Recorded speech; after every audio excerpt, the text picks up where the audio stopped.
Bien, donc on va... Juste un petit résumé, on fera une petite méditation aussi. Avant de commencer la méditation, je voudrais juste revenir sur les trois principes pour conclure avec ça. Donc, comme le dit Lama Yeshe dans son livre « L'espace du Tantra », ces trois préliminaires dont on a parlé ce matin, donc le renoncement, la bodhicitta et la sagesse, ou plus spécifiquement, comme il les appelle lui-même, l'émergence, l'ouverture et la dissolution. Ah oui, on n'avait pas dit... Vous comprenez pourquoi il appelle ça la dissolution? On n'a pas vraiment parlé de ça. Oui, parce qu'on dissout dans la vacuité, c'est ça. Qu'est-ce qu'on dissout dans la vacuité? L'ignorance, ouais, pourquoi pas. La souffrance, tout. L'ego, nos vues erronées, les saisies mentales, nos perceptions auxquelles on croit qu'elles sont réelles. Voilà, tout ça, c'est dissous, en fait. C'est-à-dire qu'on arrête d'accorder trop d'importance à ce que fabrique notre esprit, à ce que notre esprit nous raconte. Et son point intéressant, donc, comme je l'ai juste mentionné ce matin, c'est qu'il n'est pas nécessaire de maîtriser parfaitement donc, ces trois principes pour s'engager dans la voie des tantras. Il faut les avoir comme principes de base, si vous voulez, qui vont être des principes de travail, en fait, des directions de travail sur lesquelles, en fait, toute la voie s'articule autour de ces trois principes. Ça, il faut vraiment bien le garder à l'esprit. Avec ces trois principes, on a tout. Renoncement, bodhicitta et vacuité. Si ça fait partie de votre quotidien, vous êtes à fond dans la voie bouddhiste. Si vous travaillez tout le temps donc avec toutes les méthodes que le bouddhisme propose, que ce soit à travers le Hinayana, le Mahayana ou le Vajrayana, ce sont toutes des méthodes pour développer ces trois choses, le renoncement, la bodhicitta et la vue de la vacuité. Et il faut toujours les avoir à l'esprit, en fait, pour vraiment, quand on pratique. C'est vraiment très, très important. Et, voilà. Donc, il n'est pas nécessaire d'avoir réalisé ces trois choses, mais au moins en avoir une connaissance de base au départ. Donc, renoncement, pourquoi? Connaissance de base du renoncement, ça veut dire quoi? Ça veut dire au moins de ne pas trop se fier à l'attachement et au plaisir, de ne pas en faire une quête absolue et définitive. Donc se méfier de tout ce que nos attachements, de tout ce à quoi on est attaché, quoi, finalement, puisque ça va être source de souffrance à un moment donné. Donc essayer de se détacher de ça par rapport tant qu'on peut, autant qu'on peut. La bodhicitta, ça va être quoi? Ça va être la voie, ça va être d'essayer de se détourner de cette préoccupation excessive que l'on a de soi-même. C'est-à-dire de toujours tout ramener à soi pour s'assurer un bonheur pour soi-même et d'essayer un petit peu d'équilibrer les choses et pas toujours penser à soi du matin au soir, mais de développer, de s'ouvrir, comme dit Lama Yeshe, de s'ouvrir aux autres comme on peut. Ça ne se ferait pas tout seul comme ça. Ce serait trop beau. Il suffisait, si on le voulait, comme ça, d'être comme Charles, par exemple, complètement ouvert aux autres, ou d'autres bodhisattvas, ou Rinpoche, ou les grands maîtres qui sont... Voilà. Donc pour nous, ça va demander une certaine progression pour pouvoir... Mais si ça reste quelque part dans notre continuum mental, cette idée de s'ouvrir aux autres, forcément, ça va faire son chemin. Donc c'est ça, donc l'ouverture. Et la sagesse, c'est de ne pas donner aux apparences conventionnelles une existence absolue. Ouais, on peut dire ça? Ouais, on peut dire ça. De ne pas donner aux existences conventionnelles, aux apparences conventionnelles, une existence absolue. C'est un peu ça qu'on fait, en fait. Tout ce qui nous apparaît, pour nous, ça existe absolument. Au lieu d'exister que conventionnellement, ça, pour nous, ça existe absolument.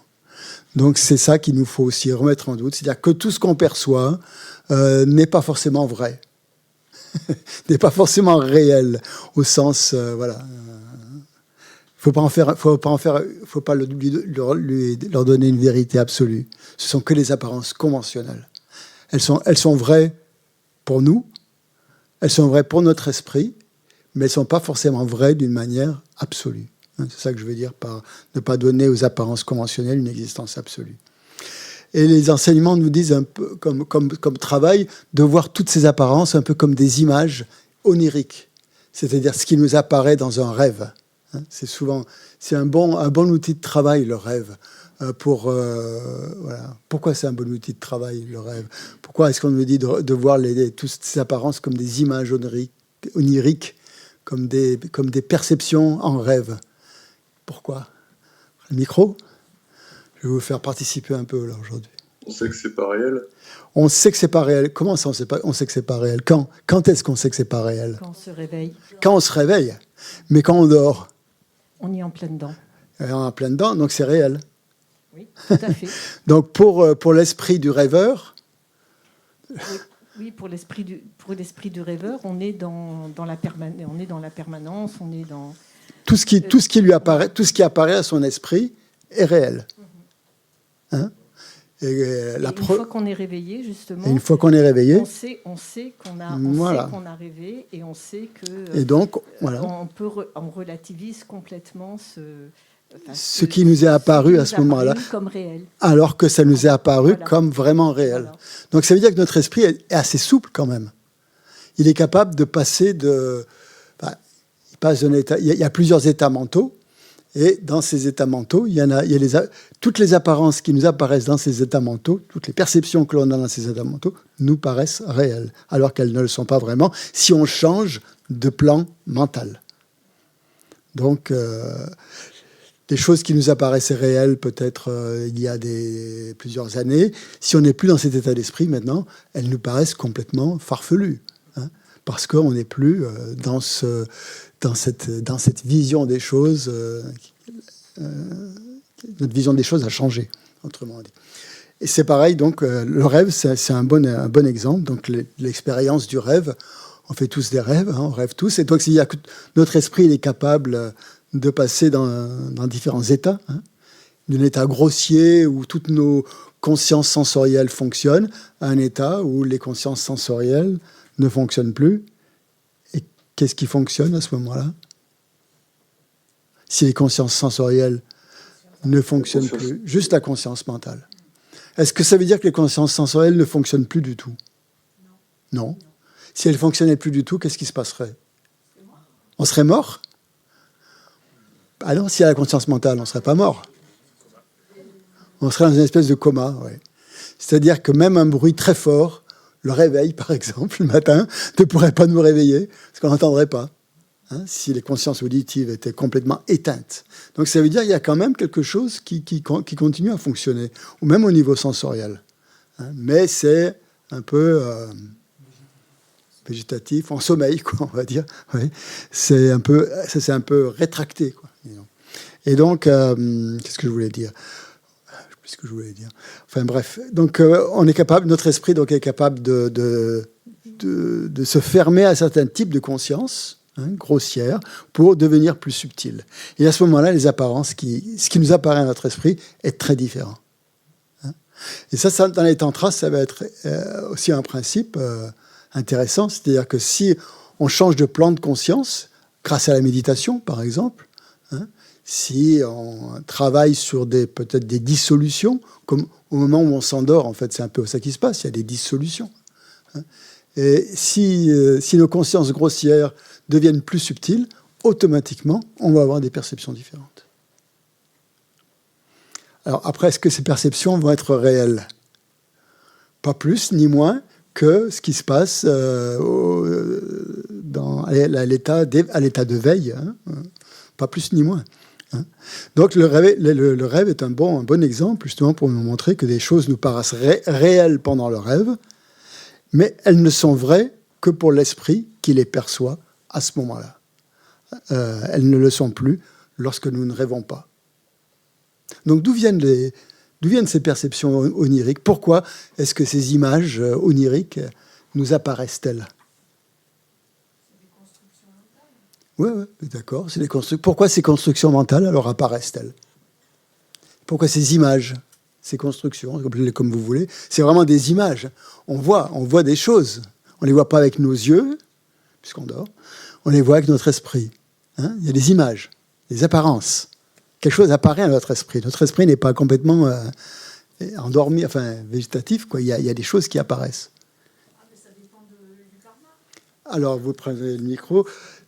Quand on rêve, ça dépend du karma? Non, mais Ouais, pourquoi pas? Je ne sais pas, hein, je vous pose la question. Pourquoi est-ce qu'on a des images oniriques qui nous apparaissent? Vous avez rêvé cette nuit? Vous avez fait des rêves? Hein? Oui? À quoi vous avez rêvé? Je ne suis pas indiscret. Oublié. On oublie souvent parce qu'on change de plan de conscience, ce qui explique aussi parfois qu'on peut oublier aussi ce qui s'est passé dans les vies antérieures, hein, en général. Voilà, c'est la même chose un petit peu. Hein. On se demande, mais pourquoi je ne me souviens plus des vies antérieures? Si ça existait, les vies antérieures, je devrais m'en souvenir. Hein, je devrais m'en souvenir. Ah ben non, parce qu'on n'est pas dans le même état. On n'est pas dans le même état de conscience. Bon, alors pourquoi ces images oniriques nous apparaissent-elles? À cause du karma. Alors, à cause des perturbations mentales, ouais. Mais c'est pas bien compris. C'est ce qui apparaît dans le continuum mental, c'est ce qui apparaît à l'esprit à ce moment-là. Ouais. Mais pourquoi? Pourquoi? Des empreintes des vies antérieures? Ou des empreintes de quoi? De la journée, ouais, on peut dire ça. De la veille, par exemple. Hein, ce qu'on a fait le soir, ou si on est stressé par rapport au travail, des choses comme ça, des états, ça provoque des états émotionnels qui vont souvent déclencher des images mentales. Hein. Donc c'est souvent lié, la plupart du temps, de toute façon, à ce que nous avons fait avant de nous endormir. Hein, la plupart du temps. Ce que nous avons, l'état dans lequel nous étions avant de nous endormir. Et c'est ça qui déclenche des images, bon, qui sont plus ou moins en concordance, mais pas forcément toujours. Et donc, ça montre quoi? Ça montre que nos perceptions, maintenant aussi, les perceptions que nous avons de la réalité telle que nous la percevons, ces images-là, elles viennent aussi de choses antérieures. Hein, c'est le même processus, en fait. C'est le même processus. Hein. Donc là, on pourrait dire qu'elles viennent de notre karma, puisque toutes ces apparences, en fait, sont karmiques. On ne perçoit pas les choses de la même façon. Personne. Hein. Donc, ça veut dire qu'il y a c'est par rapport à ce qui s'est passé avant. On peut retrouver, disons, le même processus. Donc, est-ce que nous voyons maintenant, est-ce que c'est réel? Qu'est-ce que vous allez dire? Oui et non. C'est réel, c'est relativement réel. C'est pas absolument réel, c'est relativement réel pour la personne qui le perçoit au niveau conventionnel. Conventionnellement, c'est une réalité, qu'on appelle une réalité conventionnelle, uniquement pour la personne qui le perçoit. Hein? Mais il y a quand même un consensus. Hein? Si je perçois, je ne sais pas moi, des poils, une tortue avec des poils, et je vous en parle, vous allez me dire non, ça n'existe pas. Dans les textes, ils disent un lapin avec des cornes, voilà. Vous allez me dire, c'est complètement, c'est pas vrai, c'est faux, hein, ça n'existe pas. Donc c'est réel par rapport à un consensus que l'on a qui aussi dépend de notre karma collectif ou différentes choses comme ça. Et ces choses-là donc, ne sont réelles que pour un esprit qui les perçoit dans un certain contexte. Donc ça veut dire quoi? Que ces images en fait oniriques, elles n'existent pas vraiment en dehors de nous, un peu comme dans le rêve. C'est aussi ça que ça montre, l'exemple du rêve. Que tout ça, ça se passe dans la conscience du rêveur, de la personne qui rêve, mais rien n'existe en dehors de tout ça. Et donc les tantras, ou même quand on parle dans le bouddhisme, par rapport à la sagesse, par rapport à la vacuité, c'est exactement la même chose. Que tout ce que nous percevons, donc ça existe uniquement par rapport à nous-mêmes, et que toutes ces apparences, en fait, n'existent c'est pas qu'elles n'existent pas, elles ont une existence conventionnelle, mais il y a une grande part de la fabrication mentale qui intervient là et qui met une désignation. Et à partir du moment où il y a cette désignation, eh bien, la chose nous apparaît comme existant véritablement. Donc, voilà.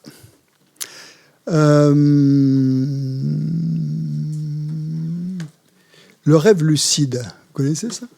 Qu'est-ce que c'est un rêve lucide? On sait qu'on rêve, voilà. On réalise, on est conscient que le rêve est un rêve. Hein? Qu'est-ce qui se passe à ce moment-là? Hein? On n'a pas peur. Si ça fait pas toujours peur, les rêves.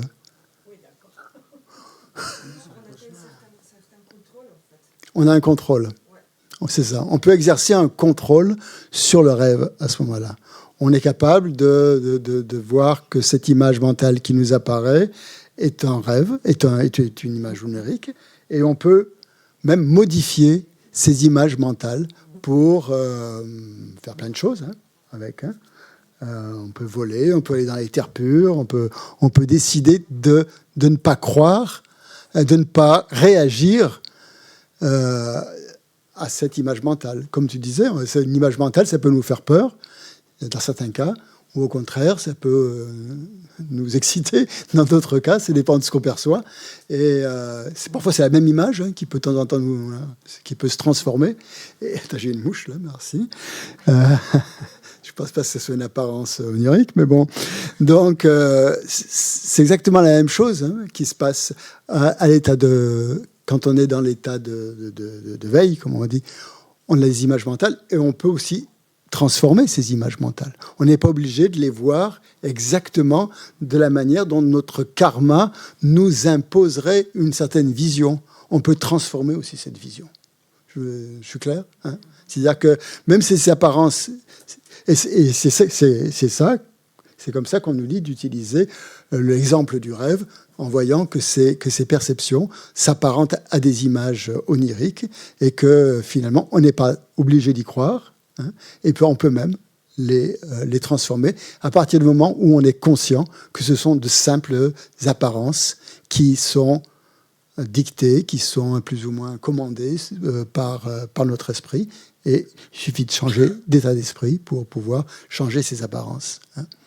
Donc, que ces images n'existent pas en dehors de nous. Si on a par exemple... C'est bien, par rapport aux perturbations mentales. Quand on est pris dans une perturbation mentale, comme la colère, par exemple, ou un très fort désir, regardez à ce moment-là, avoir suffisamment de recul pour regarder quelle part joue notre esprit dans ce qui lui apparaît à ce moment-là. Est-ce que cet objet est vraiment aussi désirable que ça, ou est-ce que cet objet ou cette personne est vraiment aussi effrayante et nulle et voilà qu'on la voit ou pas? Quelle est la part que joue mon esprit? Et là, c'est une forme de rêve lucide où vous, au lieu de vous laisser happer par l'image mentale ou de réagir à cette image, comme on le fait même dans un rêve, où on peut être couvert de sueur, par exemple, parce qu'on accorde vraiment une réalité à ce qu'on est en train de voir. Si on a peur, par exemple, on peut être extrêmement... Et puis tout d'un coup, si on se réveille, on va être soulagé. Ah, c'était qu'un rêve. Et on peut faire exactement la même chose avec ces images. Ce qui nous apparaît à l'état de veille. En pensant que ces choses que l'on perçoit ne sont vraies que pour l'esprit auxquelles elles apparaissent. Voilà. Donc, voilà. La question maintenant, c'est de savoir quelle sorte de rêve éveillé est-ce que nous voulons avoir. Est-ce que nous voulons avoir un rêve où il y a toujours des perturbations mentales, ou au contraire, un rêve où il y a beaucoup plus de qualité, d'altruisme, etc. Bon, s'il y a des questions, on peut les faire maintenant. Sinon, j'aimerais qu'on fasse une méditation. Ouais. Susanna en ligne. Oui. Les rêves s'inscrivent dans le continuum mental avec la même force que les pensées. Oui. Ce sont des pensées, un peu, les rêves, quand même. Des Donc, pensées... avec la même force. Oui. Parfois plus, même.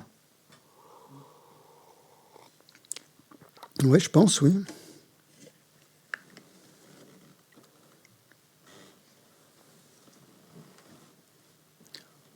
Bon, les rêves, c'est un peu des pensées en images, non? Je sais pas. Qu'est-ce que vous en pensez?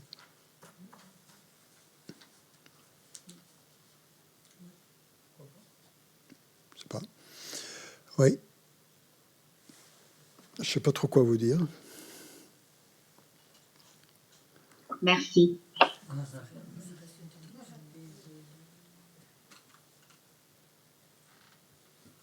Les pensées, oui. Les pensées amènent une certaine forme de vision, effectivement. Quand nos pensées sont très très fortes, elles nous amènent à voir les choses d'une certaine façon. Tout à fait. Le micro, il a disparu.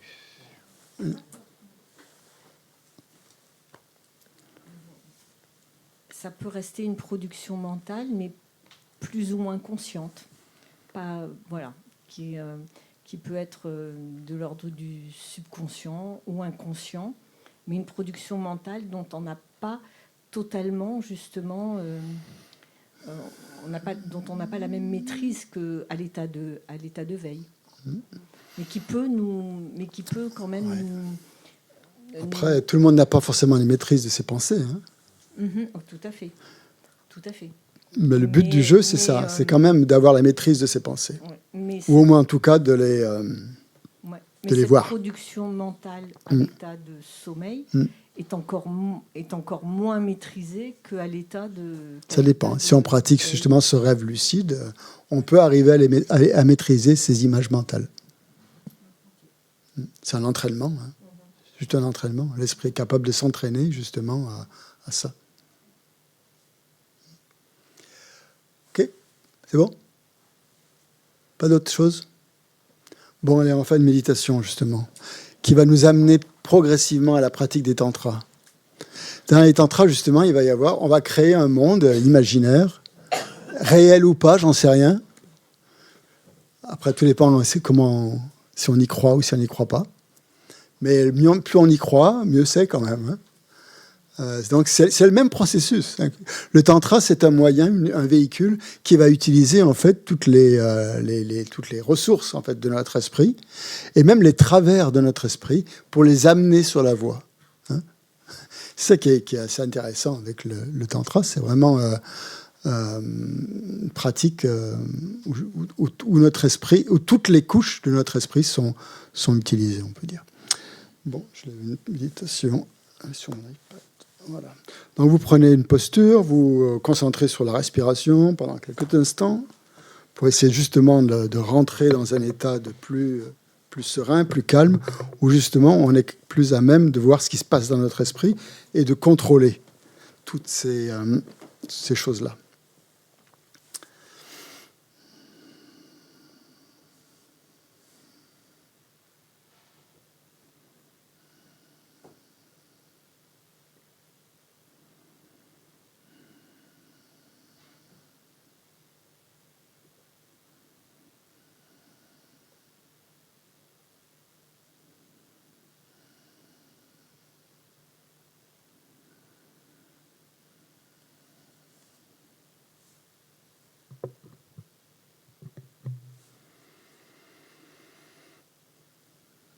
Essayez de ressentir que vous êtes bien ancré dans votre posture, que vous êtes confortable.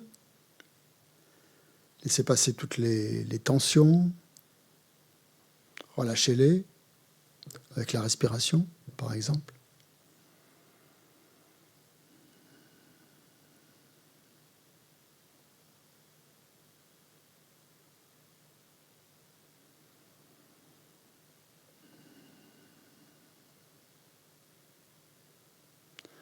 Essayez de garder la colonne vertébrale le plus droit possible, tout en relâchant les épaules. C'est de ressentir une verticalité. Ça va être très important pour méditer, pour que les énergies circulent bien. Et mieux nos énergies circulent, plus c'est facile justement de rentrer dans un état un peu où justement les choses nous apparaissent plus clairement.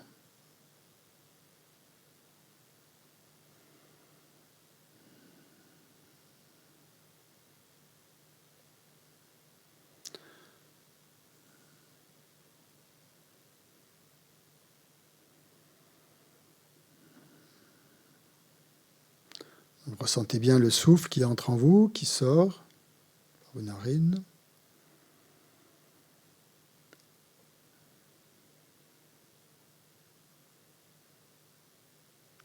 Et concentrez-vous sur votre verticalité, sur votre colonne vertébrale, si vous voulez. Comme un axe central. C'est de sentir cet axe central qui vous parcourt jusqu'au sommet de la tête. Vous pouvez même l'imaginer.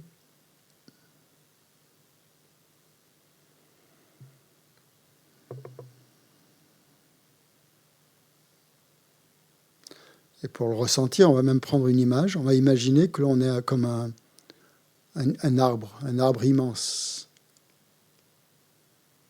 très droit, très rectiligne.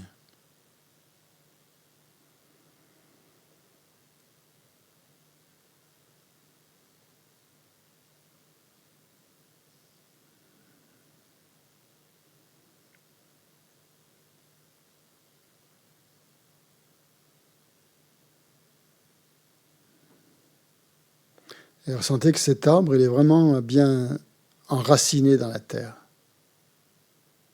Qu'il a des profondes racines qui s'enfoncent dans la terre.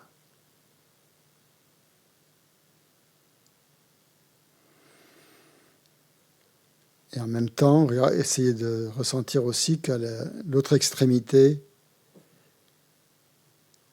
il s'élève vers le ciel.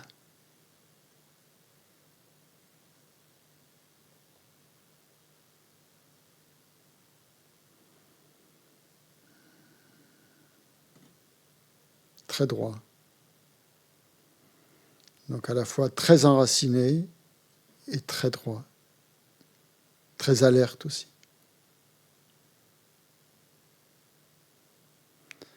Donc essayez de vous mettre dans cet état où vous êtes à la fois détendu, où vous êtes bien enraciné, où vous êtes dans la verticalité et vous êtes très alerte. Si vous arrivez à réunir ces 4 facteurs, c'est parfait.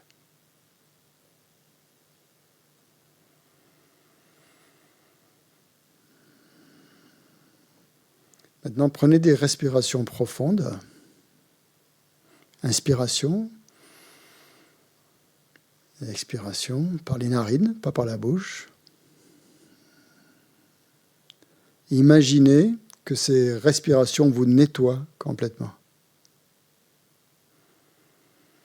Donc, respirez lentement, profondément, confortablement.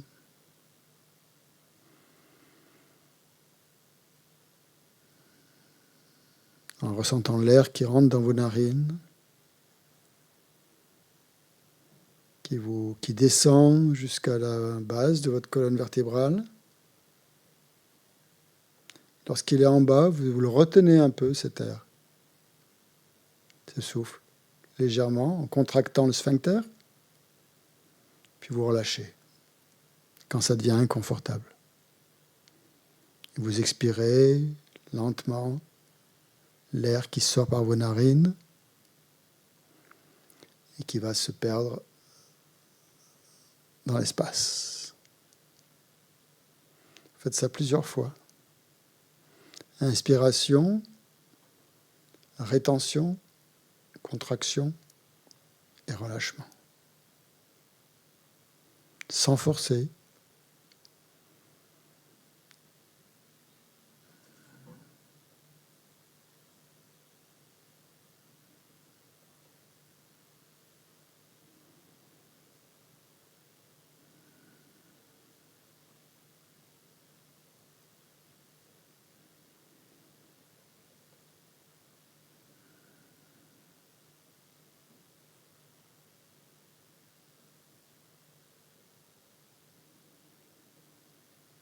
Quand vous commencez à bien le sentir, on va mettre une petite visualisation là-dessus. Visualisez que cet air qui rentre en vous est en fait la lumière blanche ou de l'énergie, une énergie lumineuse, blanche, qui est très claire, qui est clarté pure.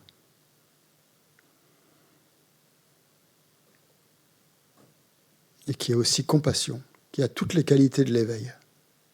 Compassion, sagesse, énergie.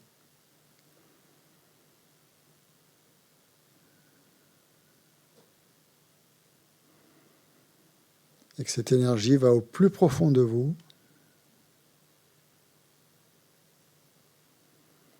qu'elle imprègne tout votre être, qu'elle se répande dans tous vos canaux, vos méridiens, tous vos nerfs.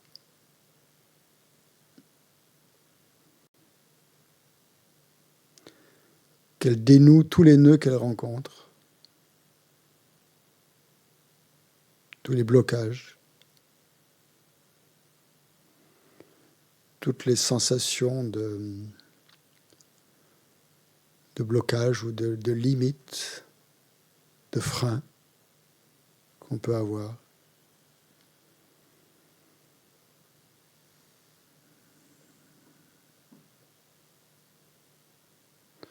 Toute sensation de raideur, de contrainte, de tension.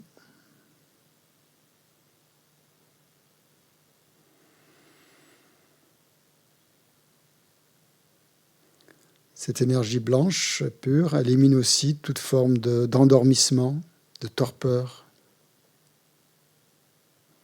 d'opacité mentale, d'ignorance, de confusion.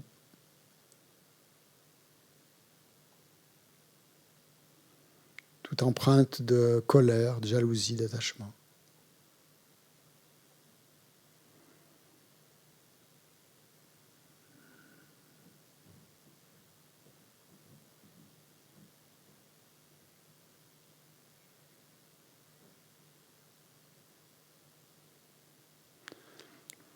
Donc, cette lumière blanche donc, dissout tous les facteurs contraires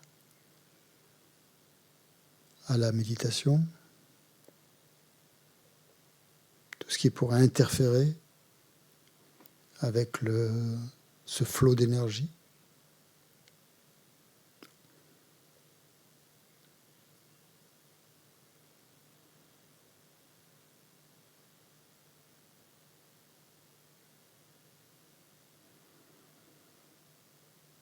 Donc, sentez bien que cette énergie blanche a la capacité de dissoudre tout ce qui est toute forme de blocage.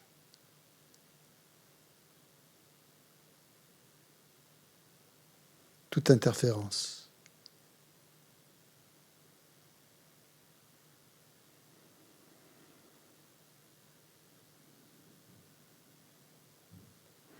Et maintenant, quand vous expirez, vous allez vous concentrer sur la visualisation que toutes ces interférences, ces blocages, ces raideurs, ces tensions vous quittent pendant l'expiration sous forme de fumée noire.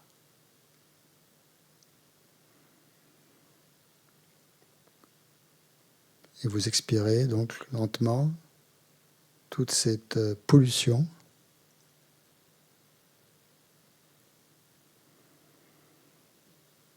qui nous quitte comme de la fumée qui sort d'une cheminée et qui s'évapore dans la vacuité de l'espace.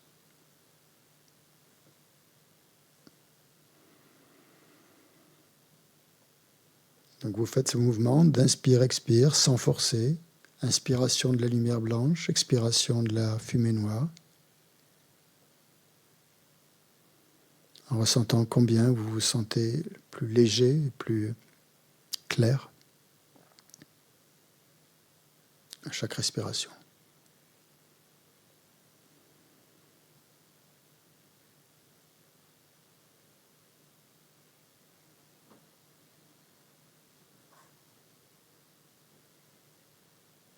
C'est de ressentir que vous devenez de plus en plus léger, sans cet amas de perturbations, de résidus karmiques qui sont évacués Même votre corps lui-même est beaucoup plus léger.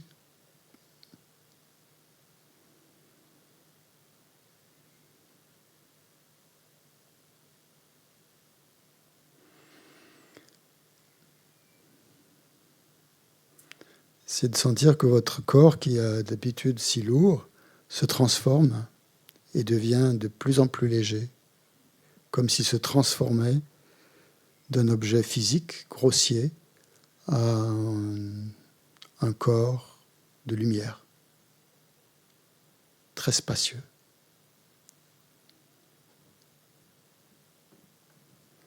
Un corps de lumière qui permet à votre conscience, justement, de s'élargir.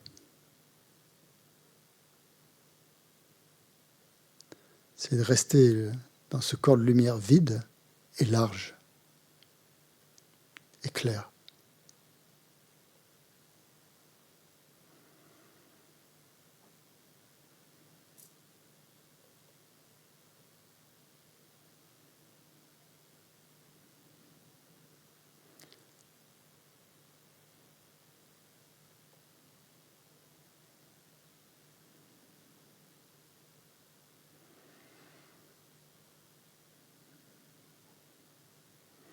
Essayez de ressentir justement cette clarté innée qui est la nature de votre esprit. C'est d'en faire l'expérience.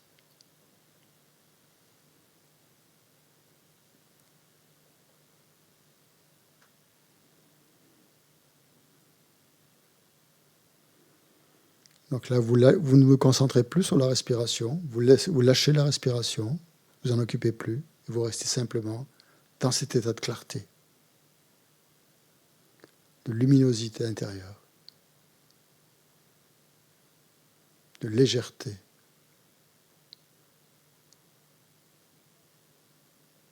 Peut-être même de félicité que vous pouvez ressentir maintenant. Essayez de vous concentrer sur les sensations que vous avez. Sensations de clarté, de liberté, de légèreté, de joie, de lumière, ou peut-être même de félicité.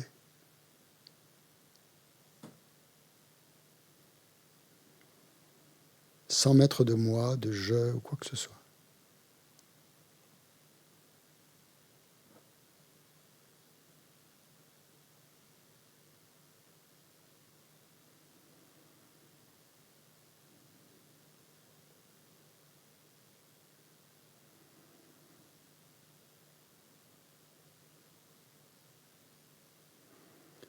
Essayez vraiment de rester le plus longtemps possible concentré sur l'expérience que vous faites, quelle qu'elle soit.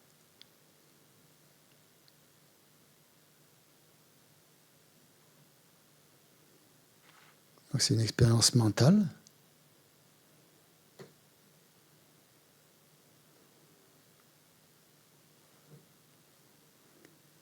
Dans laquelle se reflètent toutes les facultés, toutes les qualités de votre esprit.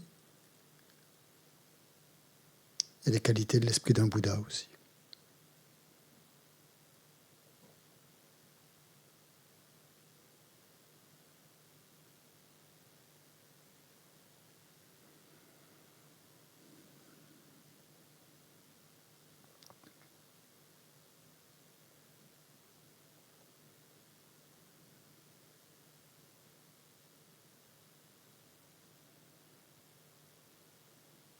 Ne cherchez pas de je, il n'y en a pas.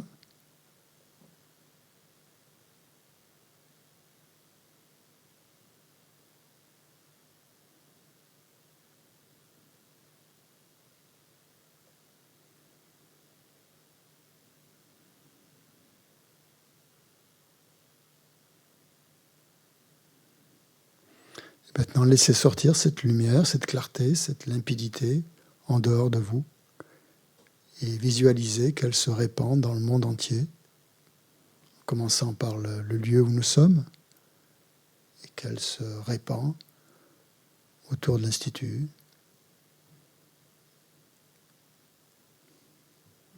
et de plus en plus loin dans l'espace.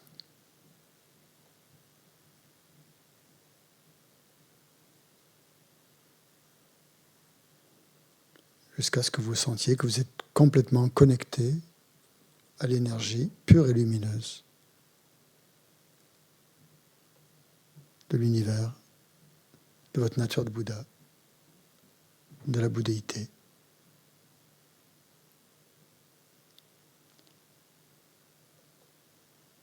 En même temps que vous ressentez une compassion, un amour, une bienveillance profonde pour tous les êtres.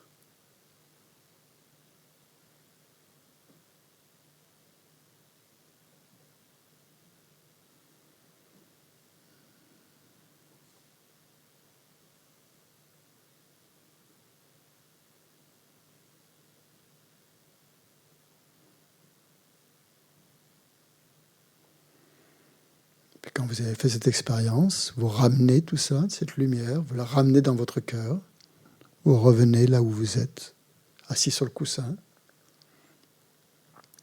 avec les gens autour de vous, le son de la voix, les perceptions qui reviennent. Vous pouvez ouvrir les yeux si vous les avez fermés. Mais vous gardez dans le cœur cette expérience de clarté, légèreté universelle.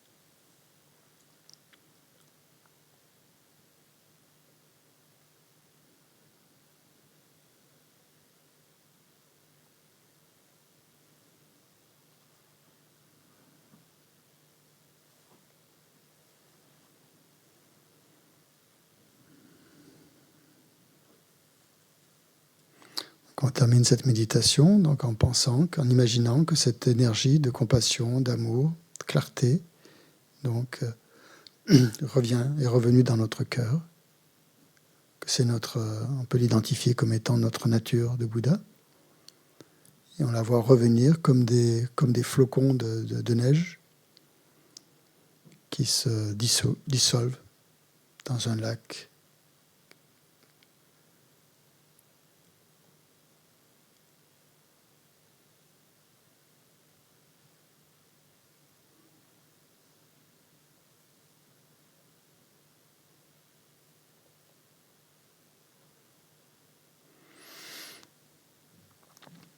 Voilà. Bien. Donc on va maintenant passer à une un peu plus explication plus profonde, plus précise, disons, en tout cas sur les tantras. Après avoir vu tous les préliminaires communs qu'il fallait essayer de développer, comme on pouvait développer grâce à la pratique des tantras, on va essayer de voir qu'est-ce qui différencie la pratique des tantras des sutras.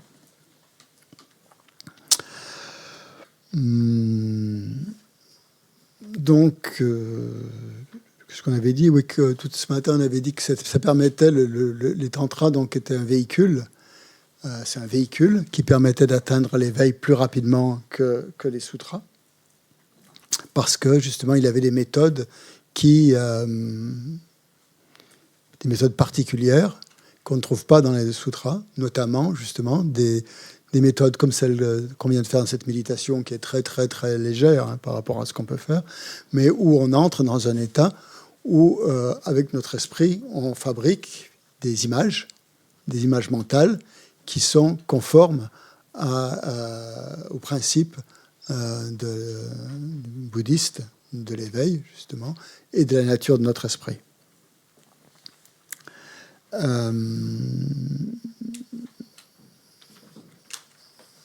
Je l'ai plus là. Il faut que je retrouve mes notes, parce que je ne vais pas vous...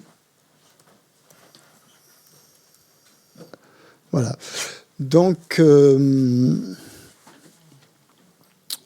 dans les sutras, donc, ces trois principes qu'on vient de voir, là, le renoncement, la bodhicitta et la sagesse, sont des causes. Des causes qui vont nous permettre d'éliminer tous nos voiles mentaux, couche après couche, dans les sutras. C'est pour ça que c'est si long. Parce que dans les sutras, donc, on va faire cette toutes ces couches qui obscurcissent notre nature de Bouddha, il va falloir les éliminer les unes après les autres pour atteindre l'éveil.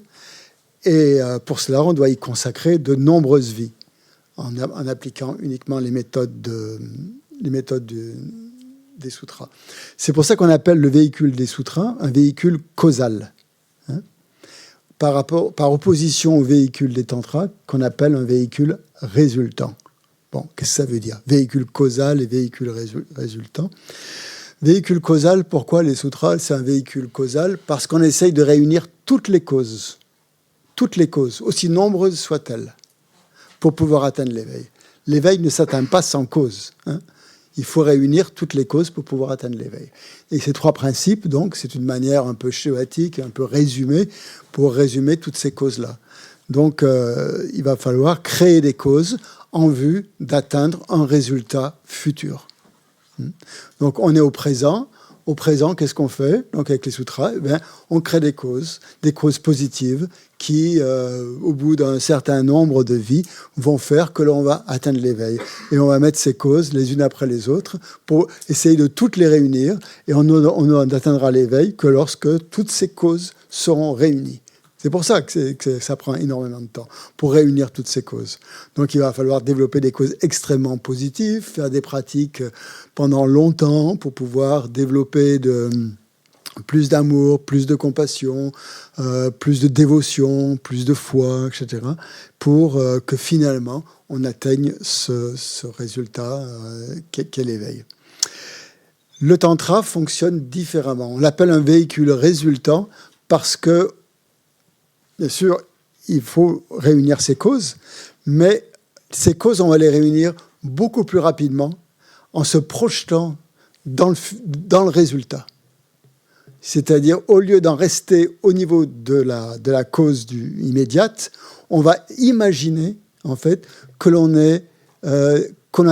a déjà atteint le fruit ou le résultat. C'est-à-dire qu'on est Bouddha, en fait. Et qu'on est Bouddha parce que, c'est notre nature d'être Bouddha. Et donc, au lieu de se concentrer sur la cause immédiate, on va se projeter dans l'éveil qui est là potentiellement en nous. Mais puisqu'il est là potentiellement, on peut très bien le faire apparaître comme s'il était déjà pleinement manifesté. Et donc, en fait, qu'est-ce qui se passe avec le tantra? C'est-à-dire que on prend le résultat comme cause. Voilà ce que je veux dire, hein? C'est le résultat qui va nous permettre... C'est déjà de se figurer qu'on est dans le résultat, de s'imaginer qu'on a atteint le résultat, qui va être la cause principale pour atteindre l'éveil. Et donc, il n'y aura pas besoin d'une accumulation pendant des vies et des vies, puisque justement, on se projette déjà mentalement dans cette cause. Donc, c'est ce qui a fait dire que Lama Yeshe dit que le véhicule des tantras, c'est un véhicule éclair, hein, c'est-à-dire extrêmement rapide, qui permet justement d'atteindre le résultat, l'éveil, en très peu de temps, puisque justement, on prend le résultat comme cause. C'est-à-dire qu'on va intégrer ce résultat, on va en faire une voie. Hein. Au lieu de suivre la voie qui accumule comme ça toutes les causes, on prend le résultat et on utilise ce résultat comme voie. C'est un véhicule, on appelle résultant, parce que le résultat lui-même devient la voie. Donc, on fait comme si le résultat était déjà là au moment de la voie. Pendant qu'on pratique la voie, au lieu de se dire je suis un être ordinaire qui pratique, qui fait telle ou telle pratique, qui développe telle ou telle qualité petit à petit, on se figure, on se visualise, on se perçoit avec nos perceptions comme étant déjà un Bouddha. Et on va donc amener ce résultat sur la voie. Ou se servir du résultat. Qu'est-ce que ça veut dire amener le résultat sur la voie?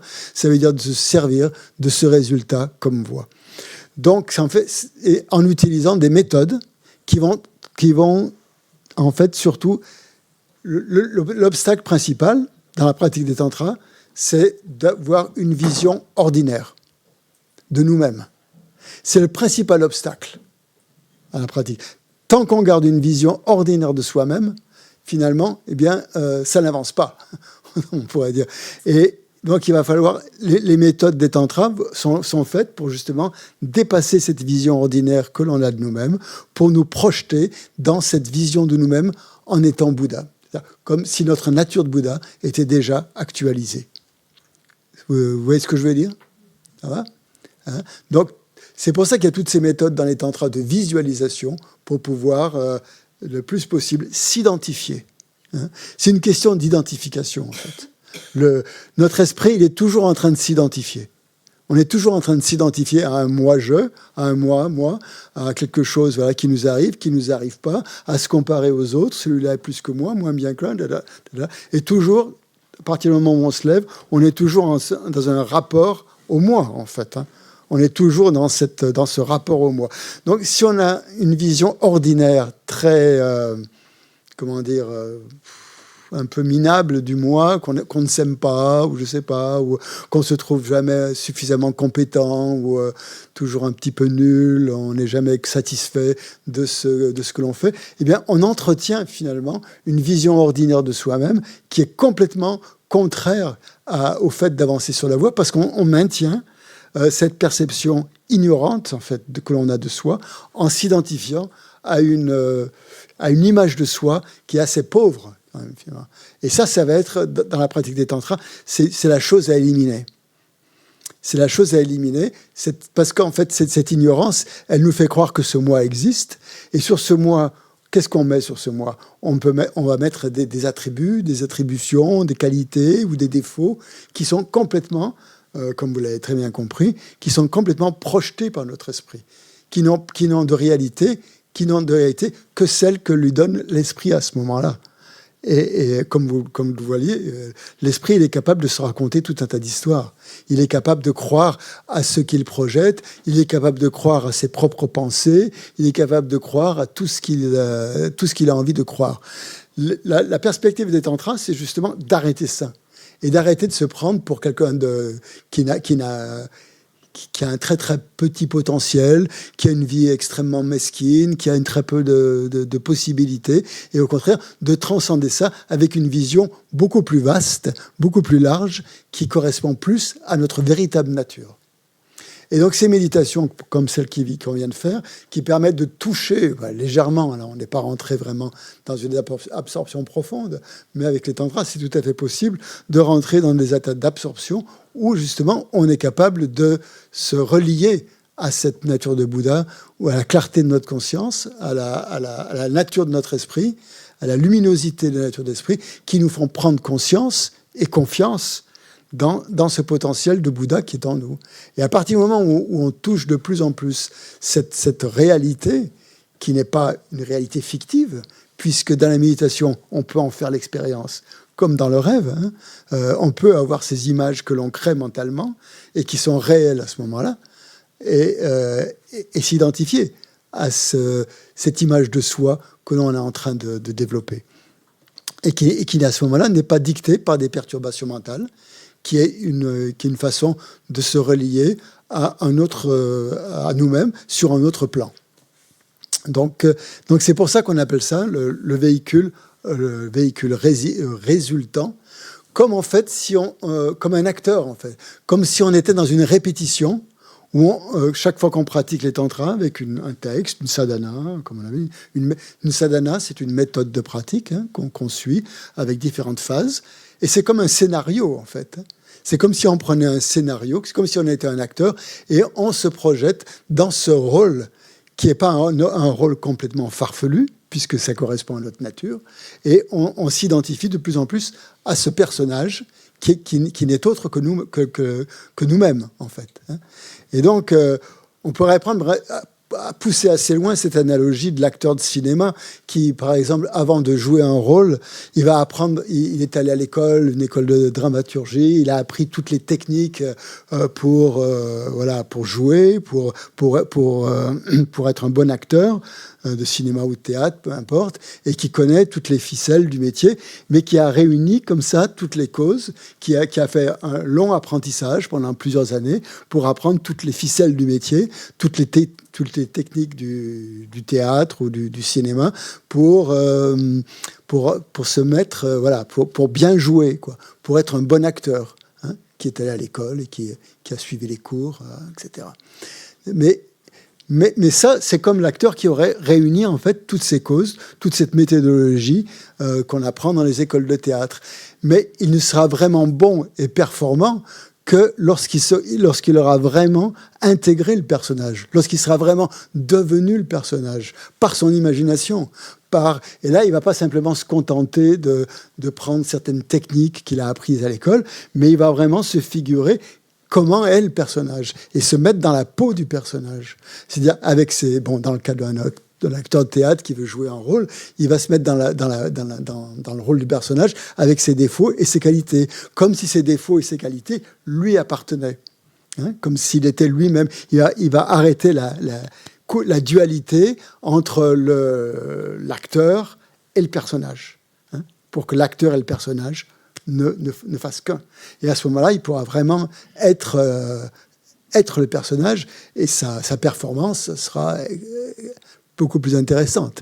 Je ne sais pas si vous avez entendu des interviews de grands acteurs de cinéma comme, De Niro ou les plus célèbres, qui sont vraiment capables de se mettre dans la peau de leur personnage et qui, pendant des mois et des mois, ils apprennent à étudier ce personnage, le personnage qu'ils vont devenir pendant le tournage du film, quoi. Et à prendre du poids s'il faut prendre du poids, maigrir s'il faut maigrir, peu importe, se transformer, se vieillir, et psychologiquement devenir vraiment le personnage en question pour qu'il n'y ait plus de dualité entre l'acteur et son personnage. C'est un petit peu comme ça avec les tantras, si je peux dire, où on joue le rôle déjà du Bouddha que l'on est, du futur Bouddha que l'on est déjà. En somme, que l'on est déjà en imaginant que ce Bouddha que l'on veut devenir pour aider les autres, eh bien finalement, on l'est déjà. On l'est déjà parce qu'il y a cette nature de Bouddha. Voilà. Et donc, c'est quand même c'est possible. Puisqu'on a déjà cette faculté, ce potentiel de devenir Bouddha, c'est quelque chose qui va nous aider à imaginer ce que c'est qu'un Bouddha, comment agit un Bouddha.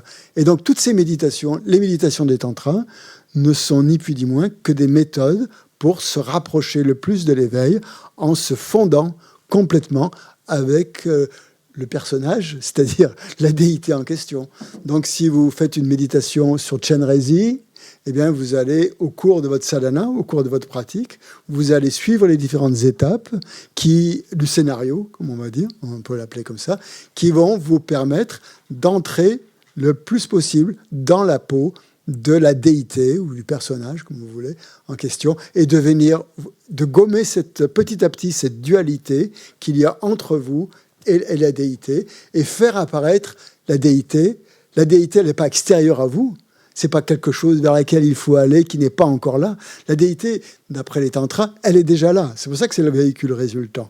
Il n'y a pas à la créer mentalement, il y a juste à la rejoindre un petit peu, à faire apparaître cet état qui est déjà en vous. C'est pas à ajouter quelque chose qui n'y serait pas, à imaginer que vous êtes ce que vous n'êtes pas. C'est plutôt vous identifier à ce que vous êtes déjà. Alors vous allez me dire, ouais, mais bon, finalement, c'est quelqu'un qui se prend pour un autre, comme ça, c'est pas très sain, quoi, quand même. Je peux, par exemple, si on va dans un hôpital psychiatrique, un gars qui se prend pour Napoléon, voilà, c'est pareil, quoi, en fait. Là, vous vous prenez pour un Bouddha, mais vous n'êtes pas un Bouddha. Donc, c'est exactement la même chose qu'un gars qui va se prendre pour Napoléon, quoi. Il va jouer l'image, Napoléon, et puis se prendre pour lui. Il y a une grosse différence, quand même, c'est que le fou dans son hôpital psychiatrique, il ne sera jamais Napoléon. Tandis que vous serez Bouddha. Et vous êtes déjà Bouddha. Donc il y a une énorme différence. C'est-à-dire que celui qui a un problème mental et qui s'identifie à quelqu'un qu'il n'est pas et qu'il voudrait être, il ne sera jamais cette personne. Ça va toujours rester dans un domaine complètement irréel, complètement farfelu, irréel, qui n'existera jamais. Il ne sera jamais Napoléon. C'est pas possible. Tandis que votre réalité, comme dit Ma Yeshe, c'est d'être Bouddha. Qu'elle soit là ou qu'elle soit pas encore là, peu importe. Elle est déjà là. Il dit, mais vous la voyez pas. Hein, elle n'est pas exprimée, elle n'est pas révélée. C'est à vous de la révéler, c'est à vous de l'exprimer. Et donc, la perspective de la voie des tantras va vous amener, non pas à changer, à changer d'identité, mais à retrouver un peu cette identité qui est la vôtre. Mais identité veut dire, au sens bouddhiste du terme, c'est-à-dire pas une identité qui est dictée par l'ignorance, qui est fabriquée par l'ignorance, c'est-à-dire un ego. Hein. L'identité à laquelle on s'accroche maintenant, ou on adhère, c'est une identité qui est fausse, hein, parce qu'elle est complètement...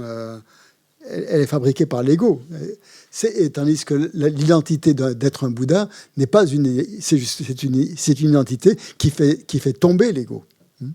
Donc c'est pas du tout la même perspective. C'est-à-dire et c'est pour ça que dans toute sadhana, on doit à un moment donné passer par ce sas, on va dire, qui est la perception de la vacuité.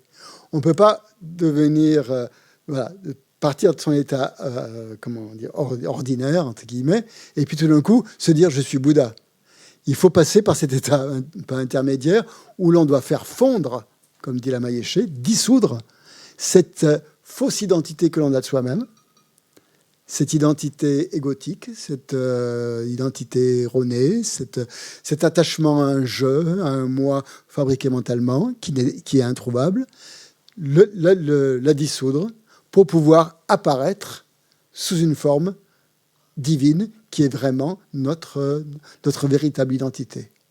Donc, c'est pour ça que j'ai passé du temps ce matin à vous parler de ces trois principes, parce que le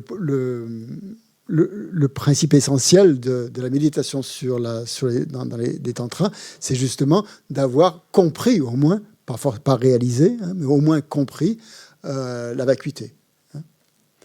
Et après, utiliser cette vacuité, garder à l'esprit cette vacuité pour, le long de votre sadhana, ne pas vous identifier avec un orgueil énorme. Je suis Bouddha, qui serait une autre façon de gonfler l'ego. Là, vous partez dans la folie. Hein. Si vous vous prenez pour un Bouddha et que vous commencez à aller à chanter à tout le monde, je suis Bouddha, je suis devenu Bouddha. Merci Christian, il m'a révélé ma nature de Bouddha, je suis devenu Bouddha. Et voilà. Merci, je ne veux pas finir. Non, c'est pas ça. C'est justement ne pas non plus s'identifier à un Bouddha qui existerait vraiment, hein, mais vraiment à une bouddhéité, justement, qui n'est pas dictée par l'ignorance, mais qui est dictée par la réalisation de la vacuité. C'est-à-dire que tout ce qui va se passer dans votre méditation dans les tantras doit être imprégné de la conscience de la vacuité. Ça, c'est très, très, très, très, très important. On ne pratique pas les tantras pour gonfler son ego. C'est pour ça qu'il faut faire très attention aux pratiques des tantras que l'on vous propose, parce que certaines, comme on le disait, se trompent, justement. Dans le bouddhisme, la pratique des tantras, elle doit être complètement associée à la compassion, comme on l'a vu, et surtout, et aussi, pas surtout, mais aussi à la vacuité. C'est-à-dire que tout ce que vous fabriquez, mentalement, c'est réel pour la personne qui est en train de le vivre, mais c'est aussi irréel sur un plan peut-être conventionnel. Hein. Vous êtes en train de fabriquer des images, une image de vous-même qui a une grande force, parce que la conscience est complètement différente. Si vous faites des pratiques en ayant une conscience ordinaire, ça sera des pratiques ordinaires. Si vous faites des pratiques en ayant conscience de la vacuité, de la compassion, et que vous manifestez la sagesse et la compassion d'un Bouddha, cette accumulation de mérite, parce qu'il faut toujours accumuler du mérite, va être beaucoup plus puissante. Et voilà, grâce à l'imagination. Donc la voie des tantras, en fait, c'est une voie. C'est un véhicule, où on utilise beaucoup l'imagination. Hein, dans un premier temps, en tout cas. Hein, après, on va voir, il y a plusieurs phases, mais la première phase de la pratique des tantras, ce qu'on appelle le kyerim, la phase de création mentale. On crée. Hein. De la même manière que l'on crée un univers que l'on a créé, comme ça, et dans lequel on est complètement identifié, eh bien, on crée par l'esprit, par l'imaginaire, par l'imagination, un monde auquel on s'identifie avec des qualités qui vont se manifester, qui se manifestent de plus en plus, qui sont là à l'état latent, mais qui, grâce à l'esprit, puisque c'est l'esprit qui crée tout, vont devenir de plus en plus réelles. Voilà.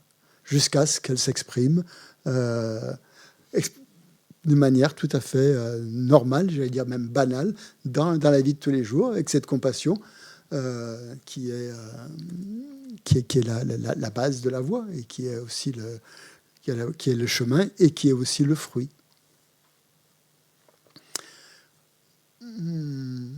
Donc, dans les tantras, il y a une identification à une forme divine, qu'elle soit celle qui vous plaît, Chenrezig, Tara, qui est une forme féminine, Chenrezig qui est une forme de compassion, Manjushri qui est plus le bodhisattva de la sagesse, donc qui est un peu cet archétype de sagesse, suivant ce que vous avez besoin de développer, des qualités de l'éveil que vous avez besoin de développer. On a besoin de compassion, on a besoin de sagesse, on a besoin de pouvoir, d'énergie pour avancer, on a besoin d'éliminer des obstacles.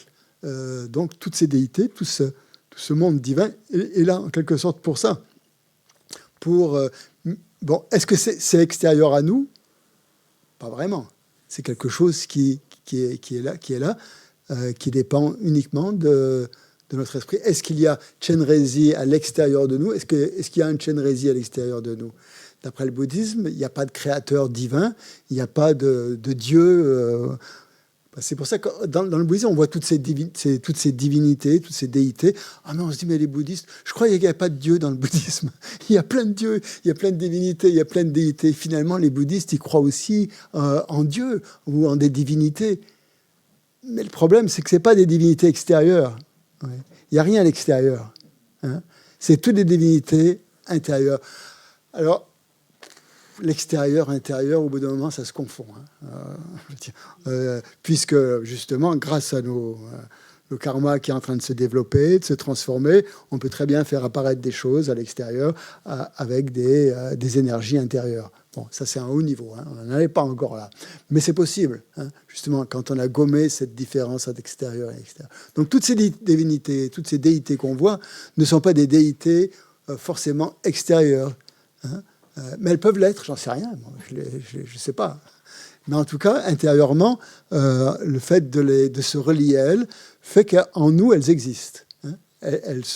On peut les voir comme des énergies, si vous voulez, comme des énergies ou comme des formes, des énergies auxquelles on donne une forme, si on veut. On peut voir ça. On peut très bien pratiquer le bouddhisme comme ça, ou on peut les voir aussi comme des divinités extérieures auxquelles on se relie de la même manière qu'on se relie au Bouddha. Le but d'une pratique, d'une sadhana, c'est de gommer la dualité. C'est-à-dire qu'au début de la sadhana, vous allez être l'individu lambda qui pratique là sur son coussin et qui voit la divinité à l'extérieur. Et au fur et à mesure que la pratique avance, il va y avoir une fusion entre les deux. Une fusion où l'extérieur, la déité extérieure, devient complètement fusionnelle avec votre énergie intérieure, avec votre déité intérieure. Et la pratique des tantras revient finalement à ça, à gommer la dualité entre un Bouddha extérieur et un Bouddha intérieur. Bon, voilà, c'est un peu comme ça. Mais donc c'est une méthode en fait les tantras qui permettent d'entrer en contact directement avec notre nature de Bouddha, mais par l'imagination, grâce à l'imagination, en dépit de toutes nos perturbations mentales. C'est-à-dire que là, on ne pense pas à nos perturbations mentales. On est dans un état de méditation où les perturbations mentales, un Bouddha n'a pas de perturbations mentales.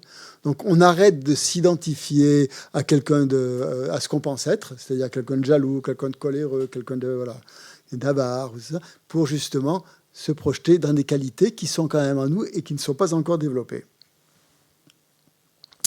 Voilà, c'est tout ça le processus en fait de la